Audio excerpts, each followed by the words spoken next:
투톱 체제가 된 이후와 그 이전을 나눴을 때 기대 득점 값이 경기당으로 따지니까 거의 뭐 2배 가까이 올라갔네. 안녕하세요, 볼리TV 손혁입니다. 오늘도 나왔다면 조회수 10만을 넘기는 우리 김희준 기자와 함께 손흥민 선수 이야기를 좀 나눠보도록 하겠습니다. 네. 자, 흥부조합에 대한 관심이 뭐 엄청 높아지고 있습니다. 네, 그렇죠. 이제 MLS에서도 이 손흥민 선수와 드니 부앙가 선수의 이 조합이 파괴적이라는 것을 알면서 연일 이 관련된 보도, 그 다음에 MLS에서도 주목을 하고 있습니다. 그렇습니다. 이쯤 되면은 현지에서도 흥부는 누구인가에 대해서 좀 언급을, 왜냐하면 흥부조합이라고 한국에서 불린다. 흥부가 뭐냐 하면 이러면서 소개해줄 만한 어떤 뉴스가 나올 법도 한 상황이 아닌가. 네, 이렇게 해서 또 이제 K-팝 디몬 헌터스에 이어서 흥부까지 미국의 진짜 죄송합니다. 네. 자, 흥부조합이 이번에 MLS 사무국에서 이제 오늘입니다. 23일자로 한국 시간으로 발표한 팀 오브 더 매치데이 35. 네, 35 매치데이 명단에 두 선수가 나란히 이름을 올렸습니다. 아, 축하드리고요. 그리고 이제 왜 경기 수는 그렇게 안 되는데 왜 매치데이 35냐 이렇게 물어보시는 분들이 있는데요. 이게 그 지난 주중에 LAFC 경기했습니다만 이렇게 연기돼가지고 따로 그 부정기적인 시기에 하는 것도 매치데이로 포함이 되기 때문에 기존 라운드보다 좀 숫자가 많긴 합니다. 아무튼 그렇게 참고하시면 될 것 같고, 그 손흥민 선수가 지난번에 그 플레이어 오브 더 매치데이 됐을 때 그때는 팀 오브 더 매치데이를 안 뽑았어요. 네. 경기 수가 적기 때문에. 이번에는 이제 모든 팀들이 다 경기를 했기 때문에 모든 팀들 가운데 이번 35 매치데이에 가장 활약이 좋은 선수를 11명 명단 발표했는데 여기에 반가운 얼굴이죠, 손흥민 선수와. 그렇죠. 부앙가 선수가 들어갔고요. 또 이제 멀티골의 주인공 인터 마이애미의 리오넬 메시도 함께 이름을 올렸습니다. 뭔가 그래도 메시가 같이 있어야 뽀대가 납니다. 예, 확실히 공신력도 높아진 느낌이고. 네. 그다음에 손흥민 선수의 실력이 뭔가 좀 더 인정받는 느낌도 들긴 합니다. 그렇죠. 뭔가 아무도 모르는 사람들만 있고 손흥민 딱 있으면은 좀 역시 좀 변두리 리그에 왔구나 이런 느낌이 들 수 있는데 메시가 딱 이렇게 박혀 있으니까 확실히 좀 폼이 납니다. 자, 명단을 우선 쭉 살펴보면요. 3-4-3 포메이션 기준으로 선정을 해서 발표를 했습니다. 골키퍼에는 오스틴의 브래드 스투버, 그리고 수비 쪽에 토론토의 라리아, 시카고의 워터맨, 밴쿠버의 오캄포, 세인트루이스의 맥솔리, 신시내티의 에반데르, 올란도의 오헤다, LAFC의 부앙가 손흥민, 인터 마이애미의 메시, 뉴욕시티의 마르티네스가 포함이 됐고요. 감독은 뉴욕시티의 파스칼 얀센 감독이 포함이 됐습니다. 솔직히 아는 사람 별로 없죠. 그렇죠. 아무래도 낯선 선수들이 좀 많이 포함이 되어 있는데, 공격진 손흥민 선수와 이제 부앙가 선수 2명 들어가는데 부앙가는 미드필더로 분류를 했더라고요. 예, 아무래도 리오넬 메시가 있고 또 그다음에 스트라이커로는 너무 알론소 마르티네즈가 좀 명확하게 있기 때문에 좀 이렇게 부앙가를 미드필더로 분류한 게 아닌가 싶습니다. 그렇습니다. 그래서 손흥민 선수는 톱, 부앙가는 미드필더에 포함이 됐는데 각각 손흥민의 이제 그 1골 2도움, 그렇죠. 부앙가는 3골. 예. 둘이 합쳐서 공격 포인트 6개의 압도적인 활약을 펼치면서 이렇게 나란히 이름을 올리게 됐습니다. 부앙가 같은 경우는 일단 헤트트릭을 기록을 하면서 팀 오브 더 매치데이, 베스트 11을 넘어서 플레이어 오브 더 매치데이에 또 포함이 됐어요. 예, 그렇죠. 부앙가 선수가 헤트트릭을 기록하면서 여러 가지 기록을 세웠는데, 뭐 일단 MLS에서 공식적으로 설명한 건 그렇습니다. 메시와 현재 공동으로 MLS 득점 1위에 올라 있다. 그렇죠. 이 점을 강조를 했고요. 부앙가는 이번 매치데이 MVP에도 선정이 되면서 2024년 5월에 MVP로 선정된 이후 1년 4개월 만에 다시 한번 플레이어 오브 더 매치가 됐습니다. 그렇습니다. 이렇게 되면서 개인 통산이 4번째라고 합니다. 네. 워낙에 손흥민 선수 오기 전부터도 MLS에서는 먹어주는 선수였어요. 근데 지금 더 잘하게 돼가지고 난리가 난 거지. 구단 역사를 갈아치우면서 많은 기록들을 세우고 있는데, 구단 최다골 기록은 계속해서 본인이 이제 경신해 나가고 있고요. 역대 MLS 역사상 처음으로 3시즌 연속 20골 돌파를 이번에 하게 됐습니다. 상당히 좀 좋은 활약을 이어가고 있고, 그렇기 때문에 이번에는 현지에서도 손흥민 선수보다 그 부앙가 선수에 대한 찬사가 많이 좀 발견이 되고 있어요. MLS 공식 홈페이지에서는 요 관련된 얘기들을 하면서 부앙가의 발전에 손흥민이 많은 도움을 주고 있다, 이렇게도 명시를 하고 있습니다. 예, 그렇습니다. MLS 공식 홈페이지 설명에 따르면요, 손흥민이 LAFC에서 뛴 7경기에서 부앙가는 무려 9골을 터뜨렸다라고 하면서요, 대한민국의 슈퍼스타가 부안가의 기량을 한 단계 끌어올리고 그가 역사를 쓰는데 큰 도움을 준 건 분명하다라고 말했습니다. 분명하죠. 네. 자, 손흥민 선수는 통산 3번째 팀 오브 더 매치데이입니다. 온 지 얼마 안 됐는데 벌써 3번째 주간 베스트 11에 포함이 된 거고요. 플레이어 오브 더 매치데이도 지난번에 한번 또 선정이 됐기 때문에 뭐 매 라운드마다 뭔가 하나씩 받고 있는 손흥민 선수입니다. 자, 이 관련해가지고 토트넘 팬이 그 트위터에 올린 재미있는 댓글이 있어가지고 가지고 왔는데 어떤 분께서 LAFC한테 완전히 당한 기분이 들어. 토트넘 팬 입장이라면서 이렇게 올렸어요. 요즘 손흥민 경기하는 거 보면 이정도 훨씬 더 많이 받아냈어야 되는 거 아니야? 우리만 해도 랩이 10년 전에 본인들이 썼던 이정도 거의 고스란히 챙겼네, 대단하다 했는데 요즘 하는 거 보면 더 받았어야 된다. 네, 그만큼 손흥민 선수 잘하고 있다는 얘기고, 반면에 LAFC 이 원어로는 밴드웨건 팬이라고 했는데 이 밴드웨건이라는 게 약간 좀 뜨내기 팬? 그런 표현이더라고요. 라이트 팬 입장에서 보면 손흥민 정말 싸게 잘 데려온 것 같아. 부안가를 각성시켜주기까지 했어. 리그 최강의 공격 듀오야. MLS컵 우승도 가능할 것 같은데? 네, 이렇게 들뜬 반응을. 이걸 굳이 라이트 팬이라고 한 거는 아마 진성 팬들은 부안가를 존중하지 않는 이런 표현을 안 할 것 같아서 그렇죠. 이렇게 한 게 아닌가 생각이 듭니다. 자, 그리고 여기에 재밌는 댓글들이 많이 달렸는데요.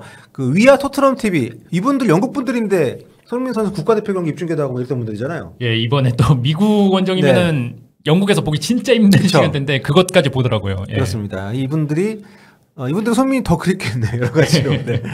팀에 남았으면 토트넘 공격 라인에서 아직도 최고야. 손흥민 진짜 엘리트거든. 아직도 그리워. 유유 이렇게 글을 올렸었고, 또 피코라는 분이 또 글을 남겼네요. 예, 그렇습니다. 손흥민과 부안가는 뉴 손캐 조합이다. 네. 가자.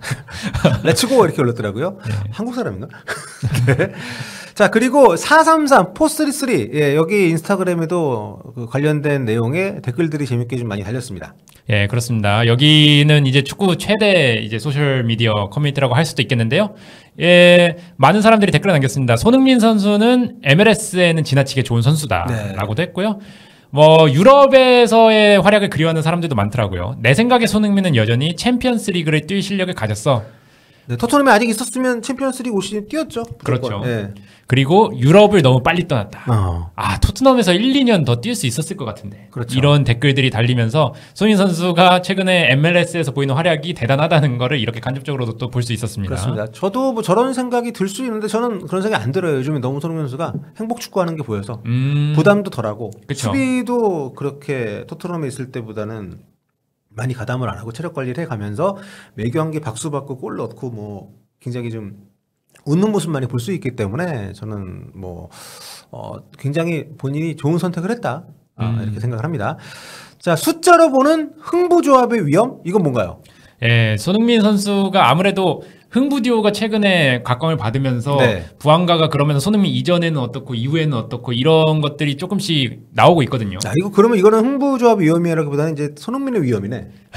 그렇죠? 그렇게 볼 수도 있겠죠. 네, 손흥민을 만나기 이전에 부안가 올 시즌 21경기 13골. 와, 이것도 대단한데. 그렇잖아요. 그런데 손흥민 만난 이후에 부안가는 7경기 9골입니다. 야, 대단합니다. 그리고 김희중 기자가 이렇게 분석을 해보니까 실제로 이 손흥민을 만나고 또 손흥민과 함께 아예 이 두 선수 몰빵 전술로 바뀌었잖아요. 체른돌러 감독이 그 투톱 형태로 전술을 바꾼 이후에 공격력이 실제로도 강화가 됐는데 히트맵을 보니까 좀 차이가 보인다고요? 네, 히트맵을 보면은 이 부안가가 원래도 대단한 선수였지만 왼쪽 윙어로 기용될 때와 아니면 손흥민과 나란히 투톱으로 기용될 때 확실히 차이가 있다. 이런 플레이 스타일이 다르다는 걸 알 수 있는데요. 먼저 이 히트맵을 보면은 부안가가 원래는 이 왼쪽에서 왼쪽 윙어였죠. 왼쪽 윙어로서 공격을 이끌어가는 역할인 걸 알 수 있어요. 실제로 터치 이 히트맵도 보면은 이 왼쪽에 주로 있는 걸 알 수 있고요. 그렇죠. 위치를 보시면은 확실히 전형적인 이제 왼쪽 윙어의 어떤 움직임을 우리가 확인할 수 있습니다. 그래서 그림상으로도 보면 손흥민 선수가 중앙에 많이 배치가 돼 있고 부안가는 왼쪽이 시뻘겋게 이렇게 돼 있습니다. 상대적으로 이렇게 좀 차이가 있는데 이게 바뀌었다는 거죠 최근 들어서. 예, 그렇습니다. 이게 손흥민 선수가 투톱으로 뛴 이후에는요 어떻게 바뀌었냐면 이 부안가 선수도 왼쪽에 머물기보다는 상대적으로 박스를 타격하는 경우가 더 많아졌습니다. 그렇습니다. 지금 보시다시피 박스를 이렇게 종으로 줄을 그었을 때 요 안쪽에 슈팅 떼기 좋은 위치로 좀 더 많이 접근을 하고 있다는 걸 좀 볼 수가 있는데 골문과 더 가까운 위치에서 볼을 잡는 빈도수가 늘어나고 있다. 히트맵은 이제 이게 터치맵이 아니기 때문에 네. 선수가 머무는 거, 공 갖고 있는 것하고 상관없이 그 위치라고 볼 수가 있겠는데 확실히 차이가 있긴 있네요. 예. 그리고 또 손흥민 선수도 확실히 투톱으로 서기 전에 원톱으로 설 때보다 오히려 투톱으로 설 때 조금 더 박스에 좀 집중하는 모습도 보이고 있거든요. 그런 걸 보면은 이 투톱 체제가 확실히 지금 LAFC에서는 가장 잘 어울리는 공격 조합이다라는 것을 이 히트맵으로도 확인할 수 있습니다. 그렇습니다. 매 경기 상당히 그 득점이 늘어난 것도 사실이고요, 최근에. 네. 그렇기 때문에 또 이제 부안가 선수 기준으로 봤을 때 저희가 또 기록들을 살펴보면 손흥민을 만나기 이전하고 손흥민을 만난 이후하고 좀 그 수치가 차이가 상당히 좀 많이 나더라고요. 실제로 아까 말씀드린 것처럼 득점에도 뭐 차이가 좀 있습니다만 xG값 같은 경우에는 어떻게 보면 이거 자체가 높진 않구나. 그러니까 xG값 대비 득점률이 높아진 거네. 예, 그렇죠. 보면은 이 투톱 체제 이전과 이후로 나눠야 조금 더 극명하게 이 차이가 드러나는데요. 네. 그 XG 값이 투톱 체제 이전에는 16.25 그러니까 경기당 0.65였는데 이제 흥부 듀오 투톱 체제 이후의 부안가는 XG 값이 3경기에서 3.53 경기당 1.18로 2배가량 늘어난 걸 알 수가 있고요. 정리하면 그러니까 손흥민 선수 와서 그 원톱으로 뛴 초반 경기 빼고 투톱 체제가 된 이후와 그 이전을 나눴을 때 기대 득점 값이 경기당으로 따지니까 거의 뭐 2배 가까이 올라갔네. 그렇죠. 네, 그만큼 이제 문전에서 좀 더 양질의 기회를 얻는다는 걸 알 수 있고 그 다음에 투톱 이전의 부안가는 XG 값이 득점보다 높은데 투톱 이후의 부안가는 확실히 XG 값보다 득점이 훨씬 높다. 요거는 손흥민 선수의 결정력이 좀 전염이 된 걸까요? 아무래도 결정력이 전염됐다기보다는 손흥민 선수가 수비를 끌어당기는 역할을 할 수 있는 선수다 보니까 원래는 부안가가 그 유일한 선수였는데 그쵸. 손흥민과 함께 서면은 그게 분산이 되면서 더 부안가가 결정력을 발휘할 만한 기회가 많이 온다라고 해석할 수 있겠죠. 손흥민 효과가 실질적으로 숫자로 드러나고 있다는 거. 그리고 제가 좀 주목한 수치는 경기당 드리블인데요. 한 경기당 손흥민 선수 이전에는 드리블을 혼자 7번 넘게 쳤습니다. 근데 손흥민 선수하고 투톱이 되고 나서는 그 절반밖에 안 치고 있어요. 그러니까 그 자기가 공격을 풀어가야 된다는 부담을 조금 덜 받으면서 좀 그 피니시에 집중을 할 수 있는 여건이 됐다라고도 볼 수 있을 것 같은데 그래가지고 작년 수치를 보니까 작년에도 드리블을 많이 치더라고요. 작년에도 드리블 거의 똑같이 7.19회니까 손흥민 선수와 투톱을 이루기 이전의 드리블 수치랑 거의 똑같습니다. 그렇습니다. 보니까 기대 득점값 대비 뭐 득점도 그렇고 확실히 손흥민 선수가 오고서 가장 수혜자라고 할 수 있는 게 부안가라는 것을 지난 시즌 기록 그리고 이제 이번 시즌 손흥민 선수 오기 전에 기록하고 비교를 했을 때 확연하게 차이가 난다는 거. 이게 숫자 이게 강하시군요. 예. 네, 이건 저 생각도 못했던 수치인데 하여튼 이제 흥미롭습니다. 자, 너무 저희가 두 선수만 얘기를 해서 그렇다면 매치데이 베스트 11에 또 나머지 9자리 어떤 선수들이 있는지도 한번 간단히 그래도 좀 예의상 우리가 또 손흥민 부안가랑 같이 이루 올렸는데 좀 다뤄줘야 되지 않겠습니까? 그렇죠. 리그 두루두루 알아야 재밌잖아요. 지금 일단 동부 컨퍼런스 같은 경우에 서부보다 경쟁이 굉장히 치열합니다. 승점차가 다닥다닥 붙어 있는데 7위 뉴욕시티가 이번에 3위 샬럿하고 했는데 홈에서 2대0으로 완승을 했어요. 그래가지고 뉴욕시티 감독이 이번에 베스트 팀에도 포함이 됐고 4위로 올라갔습니다. 뉴욕시티가 지금 리그 최소 실점팀 굉장히 수비가 좋은 팀인데 이 경기에서 페널티킥으로만 2골을 넣어가지고 2대0으로 이겼거든요. 근데 그 페널티킥 2개를 코스타리카 국가대표인 마르티넨스 선수가 다 넣었습니다. 그래서 PK 2골이야? 할 수 있는데 이 친구가 어쨌든 올 시즌에 10번째 결승골이래요. 그러니까 넣었다 하면 팀 승리를 가져오는 그런 선수인데 이게 리그 통산 3번째밖에 안 되는 대기록이라고 합니다. 한 시즌에 결승골을 10개나 넣는 것은. 그래서 이번 포함이 됐고 또 이제 손흥민 선수하고 마르티네스하고 나머지 공격수 한 자리가 리오넬 메시. 그렇죠. 네, 리그 최하위권에 머물고 있는 DC 유나이티드를 상대로 홈에서 1대1 균형 깨는 추가골 그리고 3대1 달아나는 골 이렇게 해가지고 2대1골 3대1골 넣으면서 팀 승리를 견인했습니다. 2골 1도. 네, 참 대단한 선수인 것 같아요. 이러면서 또 메시도 부안가랑 나란히 현재 득점 공동 1위에 올라있기 때문에 과연 이번 시즌에도 그 MVP급 네. 기용을 발휘할 수 있을까 기대가 되고요. 그렇습니다. 근데 제가 리오넬 메시가 어디 댓글 남기는 거 못 봤었는데 오늘 새벽에 그 덴벨레한테 댓글 달았더라고요. 그 덴벨레가 먼저 셀아웃을 하긴 했죠. 네. 메시에 대해서. 근데 예. 덴벨레가 완전히 어른이 된 느낌.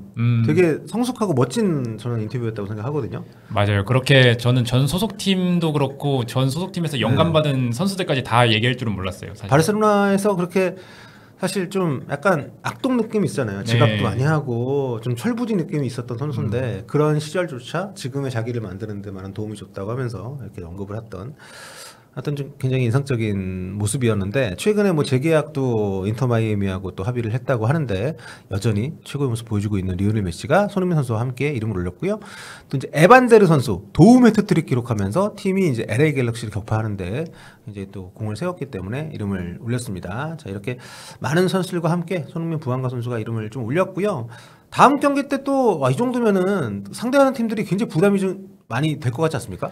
예, 이쯤 되면은 슬슬 흥부 듀오 맞춤 전술이 나오지 않을까 싶은데 MLS가 물론 전술적으로는 조금 이렇게 좀 빠른 대응을 하는 편은 아니긴 하지만 그쵸. 그래도 앞으로 흥부 듀오가 이렇게 활약을 할지 안 할지 남은 일단 정규 시즌 5경기 봐야 될 것 같고요. 그렇습니다. 이게 사실 이 MLS 감독들은 머리가 아플 것 같아요. 이런 그 지명 선수들과 그렇지 않은 선수 간의 기량 차이가 크기 때문에 요거를 팀을 어떻게 엮느냐 아니면은 체론돌라 감독처럼 그냥 너네 둘이 알아서 해 나머지는 이렇게 할 것이냐 이거 고민이 될 것 같은데 어쨌든 현재로서는 체론돌라 감독의 선택이 뭐 큰 성과를 내고 있다.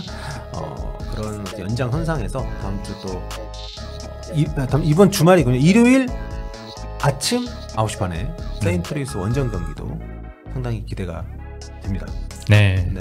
이 경기에서도 흥부 듀오가 또 활약을 해서 네. 또 이렇게 많은 소식 전해드릴 수 있었으면 좋겠습니다. 좋습니다. 자, 다음 시간에 또 뵙도록 하겠습니다.